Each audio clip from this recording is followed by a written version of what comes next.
Thank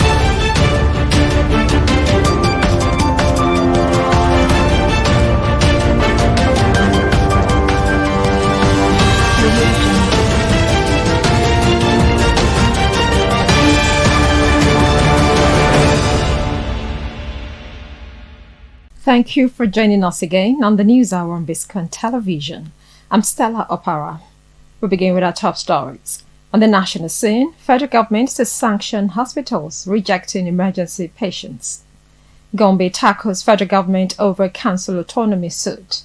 In business news, marketers register with Dangote refinery ahead of loading. On the foreign scene, U.S. calls on Security Council to vote on backing Gaza ceasefire plan. And in the weather sport, Tanimo vows struggling Nigeria will qualify for 2026 World Cup. Now the news in full. The federal government has threatened to go after the management of any hospital that refused to attend to patients rushed into their facilities in an emergency. The Minister of Women Affairs, Uju Kennedy Ohanenye, gave the warning at the Unlock Grant Award ceremony in Abuja on Sunday. In October 2023, the media was awash with a viral report of how a victim of a road traffic robbery, popularly called One Chance, Greatness Olorunfemi, died after being denied treatment when she was rushed to Maitama Hospital in Abuja. A similar thing happened a few years ago when 2 gunshot victims were rejected at a Lagos hospital, leading to their eventual death. The growing concerns compelled the House of Representatives earlier this year to task the Federal Ministry of Health to take decisive action against hospitals and healthcare facilities that refuse to treat accident or gunshot patients without a police report.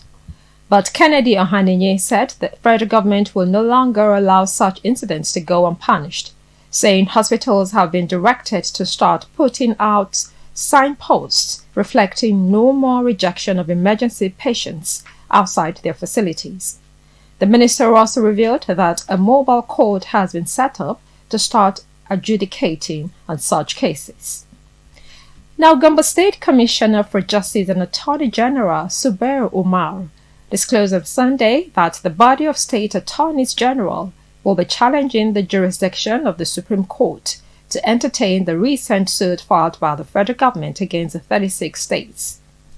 The federal government, in the suit filed by the Attorney General of the Federation and Minister of Justice, Lateef Fagbemi, is urging the Supreme Court to enforce the autonomy of local governments in the country. The federal government wants the Supreme Court to stop state governors from appointing caretaker committees to manage local governments instead of conducting elections to have local government chairmen and councillors in place. The federal government wants the Supreme Court to declare that funds due to local government from the Federation account should be paid directly to them rather than through the states. Now, away from that, the Federal Ministry of Works says it is working with the police to tighten security and stop vandalism on the Third Mainland Bridge to save public infrastructure. The Federal Controller of Works, Lagos, Mrs. Olukorede Kesha, gave the assurance in an interview with newsmen on Sunday in Lagos. Newsmen reported that operatives of the Rapid Response Squad of the Police Command in Lagos State had on Friday arrested a suspected vandal removing lead road stud light on the newly renovated Third Mainland Bridge.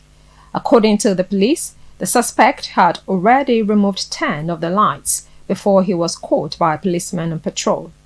Kesha said the ministry would not tolerate any vandalism on public infrastructure. She said police trucks had been stationed on the bridge to allow officers to quickly respond to incidents and check vandalism. Report shows that cat eye lights are small reflective markers on the road that help with visibility at night. Kesha also regretted vandalism on the Lagos-Ibadan Expressway.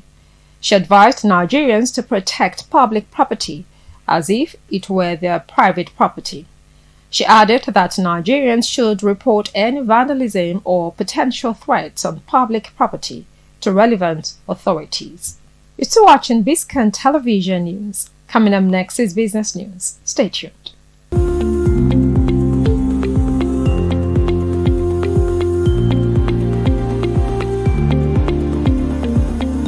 Welcome back to the News Hour on Biscontv. Now to business news. As Nigerians expect premium motor spirit from the Dangote petrochemical refinery this month, petroleum marketers have started registering with the company ahead of loading the product, Newsman has learned. The marketers are registering as individual business owners applying to get direct fuel supply from the oil refinery. This is even as the Independent Petroleum Marketers Association of Nigeria said it would continue talks with the company to get bulk supply for its members who may not be able to buy a large volume of petrol from the refinery. The president of the Dangote Group, Aliko Dangote, last month disclosed that it would begin the sale of PMS in June, saying his refinery would end the importation of petrol into Nigeria. Speaking at the recent Africa CEO Forum Annual Summit in Kigali, Rwanda, Dangote expressed optimism about transforming Africa's energy landscape. You're still watching the news on Biscontv. Coming up next is foreign news. Stay tuned.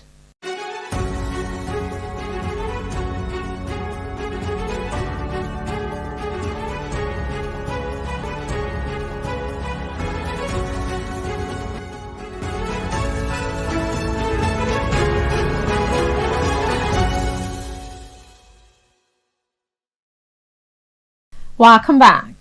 Now to foreign news.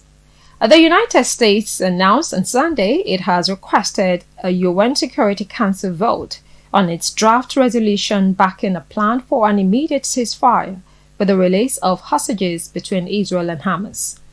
Diplomatic sources said the vote is planned for Monday, but has not yet been confirmed by South Korea, which holds the Security Council presidency for the month of June. The United States, a staunch ally of Israel, has been widely criticized for having blocked several UN draft resolutions calling for a ceasefire in Gaza. U.S. President Joe Biden on May 31st launched a new push for a ceasefire and hostage release deal, separate from the United Nations. Under the proposal, Israel would withdraw from Gaza population centers and Hamas would free hostages.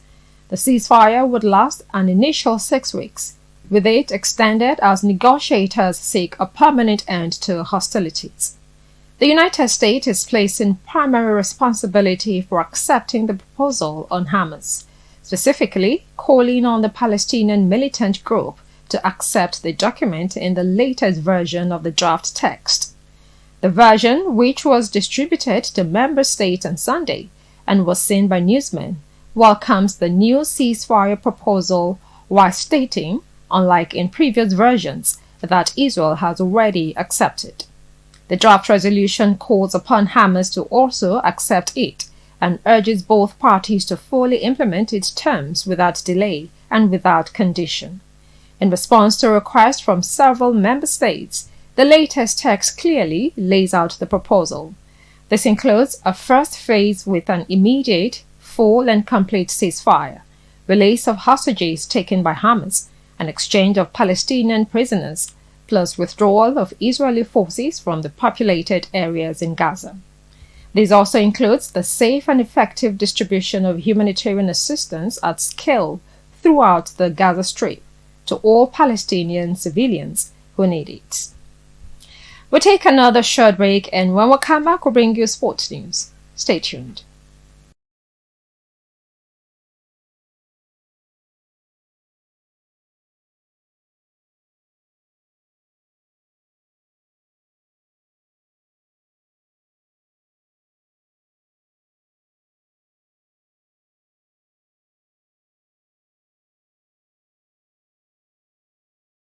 Welcome back to Biscontv News. Now to the world of sports. Super Eagles defender Benjamin Tanimu is convinced that Nigeria will qualify for the 2026 FIFA World Cup, slated to be co-hosted by the United States, Canada and Mexico, reports showed. Tanimu made his second appearance for the Nigerian national team on Friday night during a hard-fought 1-1 draw with visiting South Africa in New York. The Tanzania-based centre-back impressed as a right full-back and made a crucial goal-mouth clearance to stop the Bafana Bafana from scoring a second goal after Themba Zwane had given them an early lead. Hatterspor midfielder Dele Bashiru equalized for the Super Eagles at the start of the second half, but Nigeria failed to find a winner and had to settle for a draw. With the draw, Nigeria boasts only 3 points from 3 qualifying matches and sit behind Lesotho, Rwanda, Benin, and South Africa in Group C.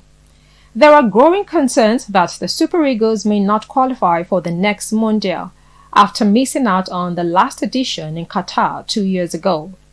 However, former Bendel Insurance star Tanimo, who was disappointed with the result against the Bafana Bafana, believes Nigeria will exit the struggling period soon and finish the race with the World Cup ticket secured. We take another short break, and when we return, we'll bring you entertainment news.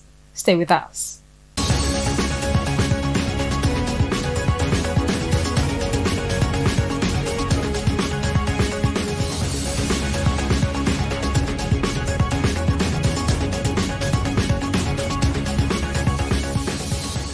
Welcome back to Biscontv News. Now to entertainment news.